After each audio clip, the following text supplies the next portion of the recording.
السلام علیکم ورحمۃ اللہ وبرکاتہ۔ الحمد للہ رب العالمین وصلی اللہ وسلم علی نبینا محمد وعلی آلہ وصحبہ اجمعین ومن تبعہ بإحسان الی یوم الدین، اما بعد۔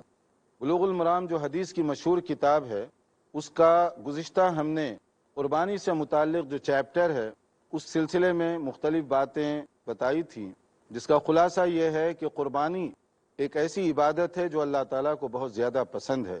اللہ تعالیٰ کے پاس درجات کی بلندی کا یہ ذریعہ اور سبب ہے۔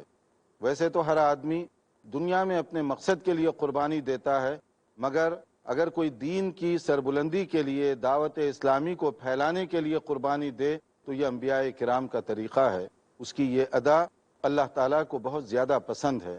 ہم نے اس سلسلے میں جو تعلیمات اور ہدایات دی گئیں احادیث رسول صلی اللہ علیہ وسلم کی روشنی میں، اس کا کچھ ذکر کیا، جس کا خلاصہ یہ تھا کہ قربانی، اس کا بیک گراؤنڈ، پس منظر جو سورہ صافات میں ذکر کیا گیا، اس کو ہم اپنے ذہن و دماغ میں رکھیں کہ قربانی صرف گوشت خوری کا ذریعہ نہیں، بلکہ قربانی ایک فکر کا نام ہے، ایک نظریہ ہے اور ایک سوچ ہے جو حضرت ابراہیم علیہ السلام نے پیش کی، جس عظیم مقصد کے لیے حضرت اسماعیل علیہ السلام اپنے آپ کو پیش کیے، ایک عظیم مقصد کے لیے، وہ ہمارے سامنے ہونا چاہیے۔ اور پھر رسول اکرم صلی اللہ علیہ وسلم نے کس طریقے سے اس پر عمل کیا، اس پر بھی ہم سب کو غور کرنا چاہیے۔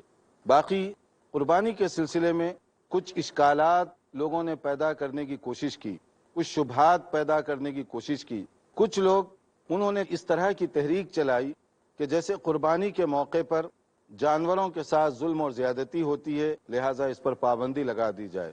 کچھ لوگوں نے جو اپنا نام مسلمانوں ہی کے دفتر میں، رجسٹر میں درج کرواتے ہیں، انہوں نے قربانی کی اہمیت کو گھٹانے کی کوشش کی کہ اس کے ذریعے سے گوشت کا ضیاع ہوتا ہے، میٹ ویسٹ جاتا ہے، لہٰذا آپ قربانی کے بجائے وہ دولت کو جمع کر کے کسی اچھے مقصد کے لیے ویلفیئر کام میں اس کو لگا دیجیے۔ بظاہر دیکھنے میں یہ دونوں قسم کے اعتراضات وزنی لگتے ہیں، لیکن تھوڑا سا غور کریں تو اتنے ہی یہ بے معنی بھی ہیں، بے مقصد بھی ہیں، اس لیے کہ وہ تحریکیں جو عید کے موقع پر اچانک بیدار ہو جاتی ہیں اور جانوروں کے حقوق، تحفظ جانوران، مویشیوں کے حقوق، جانوروں کے اینیمل ویلفیئر اور اینیمل بینیفٹ وغیرہ وغیرہ کے نام سے، دیکھنے میں یہ لیبل بڑے اچھے لگتے ہیں، مگر اس کے پیچھے عزائم اتنے ہی زیادہ مکروہ اور غلط ہیں۔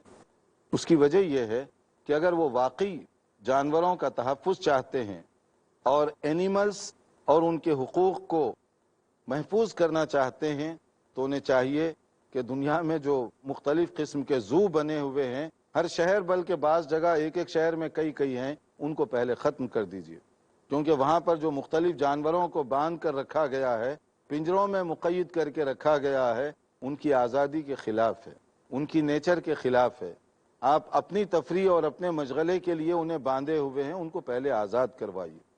پھر دوسرا انہیں یہ کام کرنا چاہیے کہ ہمیشہ سے اپنے علاقے میں جو گوشت کی دکانیں چل رہی ہیں، میٹ سپلائر جو ہیں، چاہے وہ سلاٹر ہاؤس ہو، چاہے وہ اسی طرح کے کوئی اور کام کرنے والے ہوں، ان کو سب سے پہلے بند کروائیے، تاکہ معلوم ہو کہ واقعی آپ صرف مسلمانوں کے خلاف نہیں، بلکہ جانوروں کے لیے آپ کی کوششیں ہیں۔ اور وہ سال بھر گوشت فروخت جو ہو رہا ہے، اس میں صرف مسلمان نہیں بلکہ بہت سارے سپلائر میٹ کے کاروبار میں غیر مسلم بھی ہیں، ان کی بھی بڑی بڑی تجارتیں اور کاروبار ہے۔ تو آپ اٹھیے اور پہلے انہیں بھی روکنے کی کوشش کیجیے۔ سال میں ایک مرتبہ اچانک بیدار ہونا، اس کا معنی یہ ہے کہ نہ آپ کو جانوروں کے حقوق سے کوئی دلچسپی ہے، نہ آپ اس کے لیے کام کر رہے ہیں، بلکہ اس کا مقصد کچھ اور ہے۔ اسی لیے عین بقرعید کے موقع پر آپ کی رگیں پھڑکنے لگتی ہیں۔ اور اس میں دوسری طرف کچھ وہ لوگ بھی ہیں جو اپنا نام مسلمانوں کے رجسٹر میں تو لکھوانا چاہتے ہیں، مگر اسلام پر عمل کیے بغیر، ورنہ آپ کا دماغ، آپ کی سوچ، آپ نے سمجھ لیا کہ اتنی ہے کہ وہ رسول اللہ صلی اللہ علیہ وسلم سے بہتر آپ سوچ سکتے ہیں۔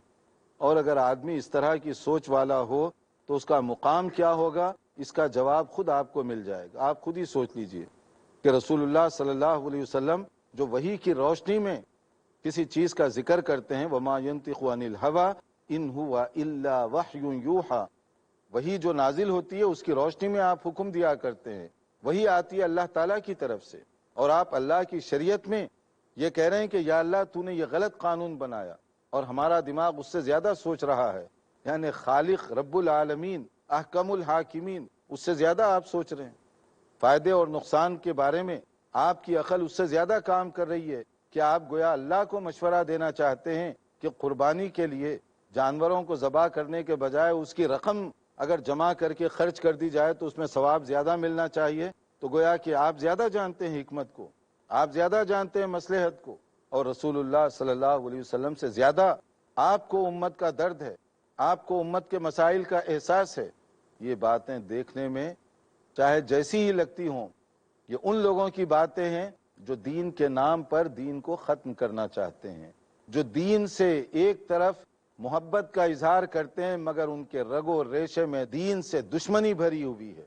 ورنہ ایک آدمی جو اپنے آپ کو مسلمان کہے اور اللہ کے خلاف بات کرے، ایک اپنے آپ کو مسلمان کہے اور رسول اللہ صلی اللہ علیہ وسلم کے فیصلے کے خلاف جسارت کرے، قرآن کیا کہتا ہے اس بارے میں دیکھیے، فلا وربک لا یؤمنون حتی یحکموک فیما شجر بینہم ثم لا یجدوا فی انفسہم حرجا مما قضیت ویسلموا تسلیما۔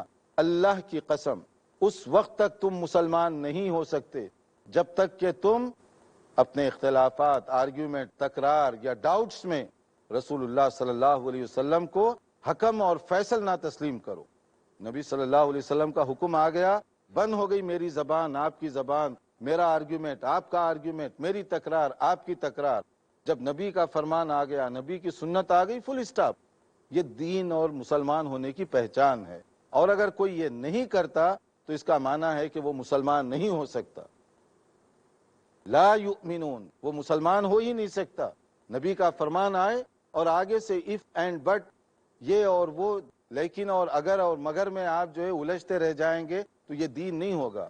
قربانی ایک ایسی چیز ہے جو قرآن میں پیش کی گئی۔ قربانی جس طریقے سے نبی کریم صلی اللہ علیہ وسلم نے دی، نبی صلی اللہ علیہ وسلم، ترمذی کی جو حدیث اس سے پہلے آپ کو سنائی جا چکی، اقام رسول اللہ صلی اللہ علیہ وسلم بالمدینۃ 10 سنین یضحی، نبی صلی اللہ علیہ وسلم مدینے کی زندگی وہاں قربانی پابندی کے ساتھ آپ دیا کرتے تھے۔ جب یہ نبی کی سنت، صحابہ کرام نے اس پر عمل کیا تو یہ سنت ہم سب کے لیے ہے، یہ حکم ہم سب کے لیے ہے۔ اس لیے اس طرح کے خوشنما کلمات کہنے والے، ان کے ذہن اور اس میں جو آلودگی ہے اس کو بھی سمجھیے، اس کو بھی محسوس کیجئے۔ یہ ہمدرد دین کے ہو سکتے، نہ یہ ہمدرد اپنے آپ کے ہو سکتے۔ جو آدمی اپنے پاؤں پر اس طرح کی کلہاڑی مارے، اس طرح کی ضربیں چلائے، وہ کیسے ہمدرد ہو سکتا ہے؟ ہم یہاں چاہیں گے کہ تھوڑا سا وقفہ کریں، کیونکہ گزشتہ لیکچر کے بعد کافی سارے سوالات ہمارے رہ گئے تھے۔ بات آگے قربانی کے آداب اور اس کے احکام سے پہلے اگر آپ کے کچھ سوالات ہوں تو پہلے وہ کر لیجئے۔ جی السلام علیکم سیف۔ وعلیکم السلام۔ میرا سوال یہ تھا کہ قربانی کے روز جو روزہ رکھتے ہیں لوگ، یہ کہاں تک صحیح ہے؟ اور اگر رکھتے ہیں تو وہ بولتے ہیں کلیجی کے ساتھ روزہ کھولتے ہیں، اور جو قربانی نہیں کرتا ان کا کیا مطلب؟ قربانی کے دن روزہ رکھنا یا جو لوگ روزہ رکھنے کی بات کرتے ہیں، اصل میں وہ روزہ نہیں ہے، کیونکہ عیدین کے موقع پر روزہ رکھنا خلاف سنت ہے۔ رمضان کی عید ہو، عید الفطر یا عید الاضحیٰ، اس دن روزہ رکھنا جائز نہیں ہے۔ اگر آپ عید کر رہے ہیں تو روزہ نہیں ہو سکتا، دونوں چیزیں بیک وقت نہیں ہو سکتی، عید ہوگی یا روزہ ہوگا۔ اگر آپ عید کی نماز پڑھ رہے ہیں تو روزہ نہیں رکھ سکتے آپ۔ البتہ بقرعید کے موقع پر عید کے آداب میں یہ بات ہے، اس کو عرف عام میں ہو سکتا ہے آپ کے علاقے میں لوگ جو ہے آسانی سے سمجھنے کے لیے روزے کا نام دیتے ہوں، لیکن وہ شرعی صوم نہیں ہے، اس لیے کہ اس کے آداب یہ ہیں۔ جیسے عید الفطر، رمضان کی عید میں ہم جب جاتے ہیں تو کھجور کھا کر جانا یہ سنت ہے۔ طاق کھجوریں نبی صلی اللہ علیہ وسلم کھایا کرتے تھے عید الفطر کے موقع پر۔ اور عید الاضحیٰ میں سنت یہ ہے کہ کوئی چیز کھائے پیے بغیر جائیں، آپ سب سے پہلے وہاں جائیں گے اور عید کی نماز ادا کر کے واپس آئیں، اور اگر آپ کے گھر قربانی ہو رہی ہے تو قربانی کرنے کے بعد اس کے گوشت سے تناول کریں۔ اب یہ جو بات ہے کہ کلیجی لیور سے کھائیں شروع کریں یا اس کا کوئی گوشت کا پیس لے لیں، یہ اپنے اپنے ذوق کی بات ہے۔ اصل میں کلیجی بعض علاقوں میں اس لیے کہ وہ ایزی آپشن ہے اور خواتین اس کو اس لیے پسند کرتی ہیں کہ بہت تیزی سے وہ پک جاتی ہے، تو ان کو زیادہ ٹائم بھی نہیں لگتا، اور چونکہ نماز وغیرہ پھر قربانی کرتے کرتے کچھ وقت ہو جاتا ہے، تو کوئک آپشن کے طور پر اس کو استعمال کیا جاتا ہے۔ ورنہ اگر کوئی آدمی میٹ کے پیس کر لے اور اس کو بنا کر کھائے تو اس میں کوئی حرج کی بات نہیں ہے، تو یہ ایک مسنون چیز ہے۔ لیکن اگر کہیں قربانی میں دیر ہے یا کوئی آدمی اس دن قربانی نہیں کر سکتا تو اسے تو فوری کھا لینا چاہیے، چاہے وہ ناشتہ نارمل ناشتہ کریں یا عید کی مناسبت سے مرغن ناشتہ کریں، لیکن فوری کھا لینا چاہیے۔ السلام علیکم وعلیکم السلام۔ شیخ، اکثر دیکھا جاتا ہے کہ قربانی کو جانوروں کو آپس میں لڑایا جاتا ہے، یا کبھی کبھی یہ بھی دیکھا جاتا ہے کہ جانور کو لڑا کے ان سے پیسہ بھی جیتا جاتا ہے، جگار بھی کھیلا جاتا ہے، مرغیوں سے بھی لڑائی جھگڑا کیا جاتا ہے۔ اس کے بارے میں ذرا روشنی ڈالیں۔ یہ جو جانوروں کو آپس میں لڑانا ہے، شرعی طور پر یہ غلط ہے، یہ درست نہیں ہے کہ جانوروں کو اس طرح سے لڑایا کریں، اور جو لوگ قربانی کے جانور کو اس طرح سے لڑاتے ہیں وہ تو اور بھی زیادہ جرم کر رہے ہیں، کیونکہ قربانی کا جانور جو ہے ہمارے لیے باعث اجر و ثواب ہے، اور اس کے لیے آپ جوا اور اس طرح کی چیزوں میں لگا دیں اس جانور کو تو اس کی اہانت اور توہین ہے۔ جہاں بھی اس طرح کے کچھ لوگ ہیں وہ اس سے توبہ کرنا چاہیے، یہ ویسے ہی جانوروں کے خلاف ہے۔ بعض جگہوں پر بعض علاقوں میں کبھی لوگ کتوں کو لڑاتے ہیں، کبھی مرغوں کو لڑاتے ہیں، کبھی بٹیرے لڑاتے ہیں، اور نہ جانے کیا کیا چیزیں، شرعی اعتبار سے یہ سب غلط چیزیں ہیں۔ السلام علیکم شیخ، وعلیکم السلام۔ کیا قرض لے کے قربانی جائز ہے؟ ہاں، یہ بڑا اہم سوال ہے کہ قرض آدمی کے پاس اگر پیسہ نہ ہو تو کیا وہ دوسروں سے پیسہ لے کر قربانی کر سکتا ہے؟ اس کے لیے آپ تھوڑا سا انتظار کیجئے، ایک مختصر بریک کے بعد حاضر ہوں گے۔ محمد سید الکونین والثقلین، محمد سید الکونین والثقلین۔ ناظرین، وقفے سے پہلے ہم بتا رہے تھے کہ قربانی ایک ایسی عبادت ہے جو اللہ تعالیٰ کو بہت زیادہ پسند ہے۔ اللہ تعالیٰ کے پاس درجات کی بلندی کا یہ ذریعہ اور سبب ہے۔ ویسے تو ہر آدمی دنیا میں اپنے مقصد کے لیے قربانی دیتا ہے، مگر اگر کوئی دین کی سربلندی کے لیے، دعوت اسلامی کو پھیلانے کے لیے قربانی دے تو یہ انبیاء کرام کا طریقہ ہے، اس کی یہ ادا اللہ تعالیٰ کو بہت زیادہ پسند ہے۔ ہم نے اس سلسلے میں جو تعلیمات اور ہدایات دی گئیں احادیث رسول صلی اللہ علیہ وسلم کی روشنی میں، اس کا کچھ ذکر کیا، جس کا خلاصہ یہ تھا کہ قربانی، اس کا بیک گراؤنڈ، پس منظر جو سورہ صافات میں ذکر کیا گیا، اس کو ہم اپنے ذہن و دماغ میں رکھیں کہ قربانی صرف گوشت خوری کا ذریعہ نہیں، بلکہ قربانی ایک فکر کا نام ہے، ایک نظریہ ہے اور ایک سوچ ہے جو حضرت ابراہیم علیہ السلام نے پیش کی، جس عظیم مقصد کے لیے حضرت اسماعیل علیہ السلام اپنے آپ کو پیش کیے، ایک عظیم مقصد کے لیے، وہ ہمارے سامنے ہونا چاہیے۔ اور پھر رسول اکرم صلی اللہ علیہ وسلم نے کس طریقے سے اس پر عمل کیا، اس پر بھی ہم سب کو غور کرنا چاہیے۔ باقی قربانی کے سلسلے میں کچھ اشکالات لوگوں نے پیدا کرنے کی کوشش کی، کچھ شبہات پیدا کرنے کی کوشش کی۔ کچھ لوگ انہوں نے اس طرح کی تحریک چلائی کہ جیسے قربانی کے موقع پر جانوروں کے ساتھ ظلم اور زیادتی ہوتی ہے، لہٰذا اس پر پابندی لگا دی جائے۔ کچھ لوگوں نے جو اپنا نام مسلمانوں ہی کے دفتر میں، رجسٹر میں درج کرواتے ہیں، انہوں نے قربانی کی اہمیت کو گھٹانے کی کوشش کی کہ اس کے ذریعے سے گوشت کا ضیاع ہوتا ہے، میٹ ویسٹ جاتا ہے، لہٰذا آپ قربانی کے بجائے وہ دولت کو جمع کر کے کسی اچھے مقصد کے لیے ویلفیئر کام میں اس کو لگا دیجئے۔ بظاہر دیکھنے میں یہ دونوں قسم کے اعتراضات وزنی لگتے ہیں، لیکن تھوڑا سا غور کریں تو اتنے ہی یہ بے معنی بھی ہیں، بے مقصد بھی ہیں، کیونکہ عبادت وہی ہے جس میں جو طریقہ بتایا گیا اسی کے مطابق عمل کیا جائے۔ اگر کوئی شخص اس میں کمی بیشی اپنی طرف سے کرتا ہے تو ناقابل معافی ہے، وہ ناقابل قبول ہے۔ دین میں کمی بیشی کی کسی کو اجازت نہیں دی گئی۔ اور وقفے سے پہلے کچھ سوالات کیے جا رہے تھے، ان میں ایک سوال یہ تھا کہ اگر آپ کے پاس پیسہ نہیں ہے تو کیا آپ قرض لے کر قربانی کر سکتے ہیں؟ یہ چیز درست نہیں ہوگی۔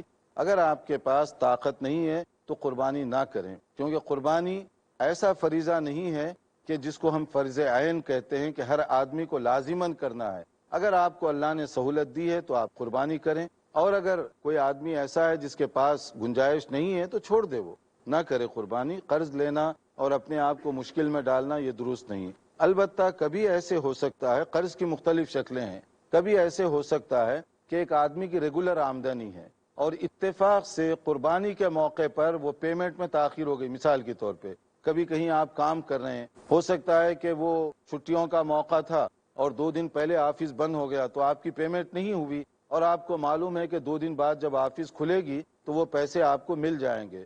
اس کے لیے آپ کسی سے لیتے ہیں، یہ بھی قرض ہی ہے، چاہے 2 دن کے لیے ہو، مگر یہ قرض وہ نہیں ہے جو مجبوری کا قرض ہے. اگر یہ لے کر آپ قربانی کریں تو یہ ٹھیک ہے، کیونکہ آپ کو معلوم ہے کہ میں حقدار ہوں، اتنے پیسے آنے والے ہیں میرے اکاؤنٹ میں، مگر چھٹی کی وجہ سے، بینک کی تعطیل تھی، اس وجہ سے وہ پیمنٹ نہیں ہو سکی. 2 دن بعد مجھے مل جائیں گے اور جیسے ہی ملیں گے میں پے کر دوں گا، تو آپ قربانی دے سکتے ہیں پیسے لے کر. السلام علیکم وعلیکم السلام. شیخ، میرا سوال یہ ہے کہ دراصل آج کل جیسا ہی قربانی میں حصہ لیا جاتا ہے تو وہ حصہ لینا جائز ہے کیا؟ اور خاندان کی طرف سے اگر ایک حصہ لیا تو پورے خاندان کی قربانی ہو سکتی ہے، یا کوئی بھی بکرے کے شکل میں چھوٹا جانور پورے خاندان کے لیے دیا جا سکتا ہے؟ خاندان کی طرف سے کیا بکرا یا ایک حصہ پورا ہو سکتا ہے؟ تو دیکھیے، خاندان کا لفظ جو ہے نا، ڈیپینڈ کرتا ہے آپ کس سینس میں بولتے ہیں.